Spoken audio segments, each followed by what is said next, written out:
आता आपल्या आवडत्या मालिकेचे संपूर्ण भाग मालिका प्रसारित झाल्यानंतर लगेचच पाहू शकता फक्त सन नेक्स्टवर. भारतातील प्रेक्षकांसाठी मोफत सेवा.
तू मध्ये आली नसतीस ना आज तर त्या स्वानंदीचा आणि त्याच्या बाळाचा खेळ खलास करणार होतो मी. हळू बोल जरा.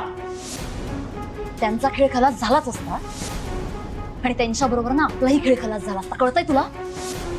मूर्ख आहेस का रे? डोक्यावर पडलायस जरा की परिणाम झालाय तुझ्या डोक्यावर?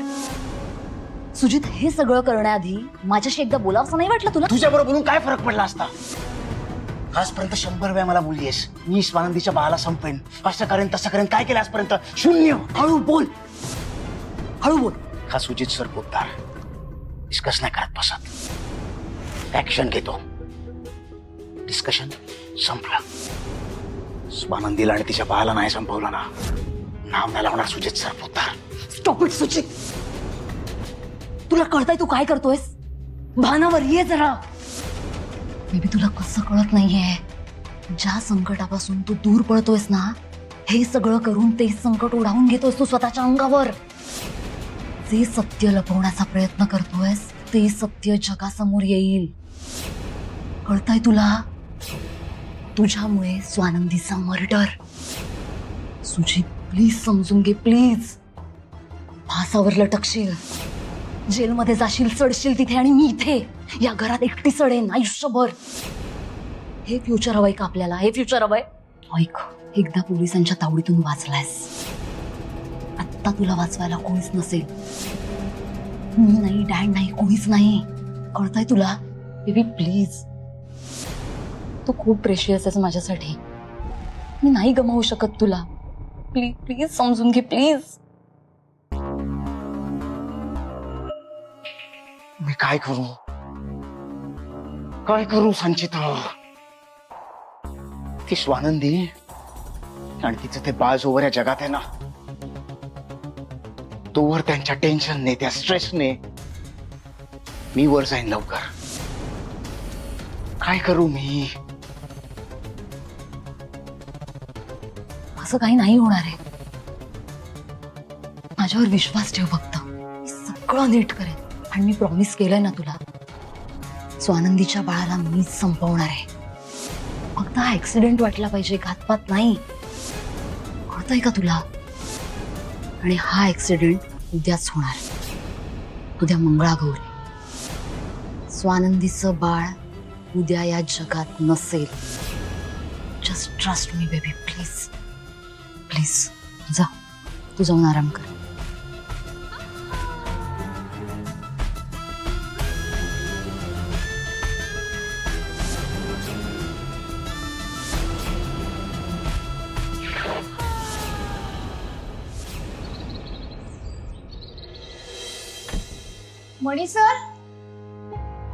मणी सर कुठे गेले? जाऊ दे, पटापट आवरायला पाहिजे.